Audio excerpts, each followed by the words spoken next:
pinagsasabi mo? And what are you doing here?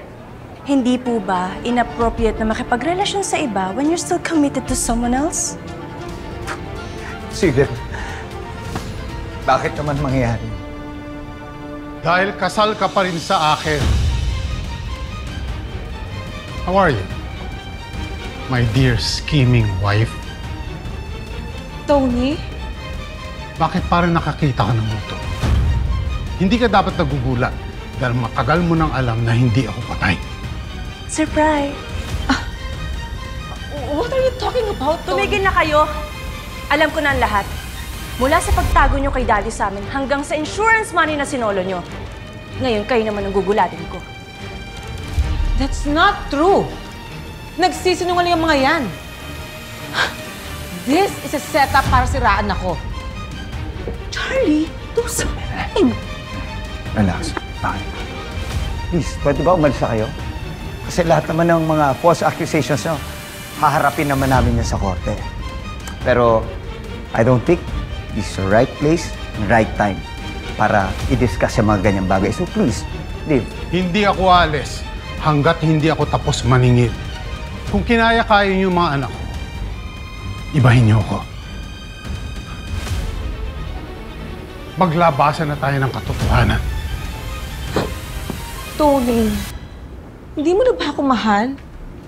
Bakit mo kailangan gawin sa akin to? Mas mahal ko ang mga anak ko. Pwes, kung ayaw nyo umalis, ako magpapaalis sa inyo. Huwag ka nang makialam dito. Dad! Tumigil na tayo! Darling! Charlie! Dad! Dad! Umalis na kayo dito! Ano ba? Kung hayop, wala kayong karapatan na mag-stay dito! Umalis kayo! Ikaw ang walang karapatan na paalisin sila, Ina. Kayo ang dapat umalis dito.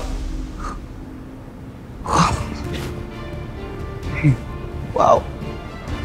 I'm surprised, Mamoria. Everyone, it's an honor to have our former CEO and the founder of De La Costa Food Corporation.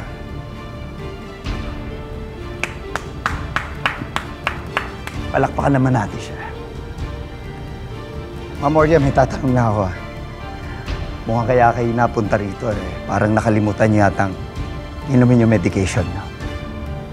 If I'm not mistaken, di ba meron kay Alzheimer's? Kaya siguro nakalimutan niyo na. Nabinenta na sa akin ng apo niyo, to si Joanna De La Costa, ang lahat ng shares ng company. So, technically, legally, I'm the owner of this company. No, Tito Charlie. Yeah. Paano naman mapupunta sa inyo? Fake yung deed of donation na pinakita niyo sa korte, hindi ba? So invalid yung transaction. Diba? Shut up, loser. Tigilan mo na kami. Ikaw ang tumigil, Charlie. Pistado ka na.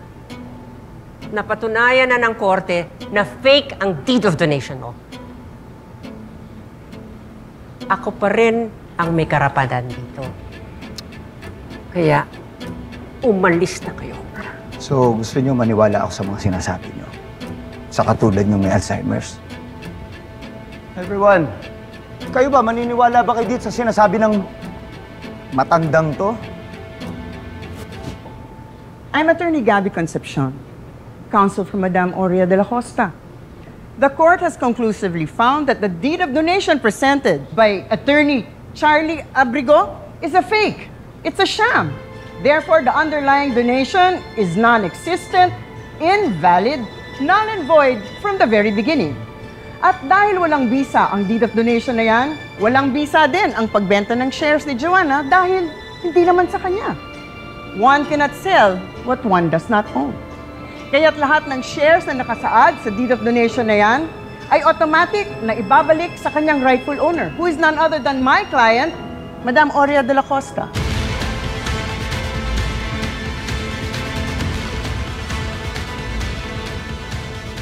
Naintindihan mo naman yun, di ba? Abogado ka. Naintindihan mo ang sinabi ni Attorney Concepcion. Ako pa rin ang may karapatan dito. Kaya, pwede na kayo. Please.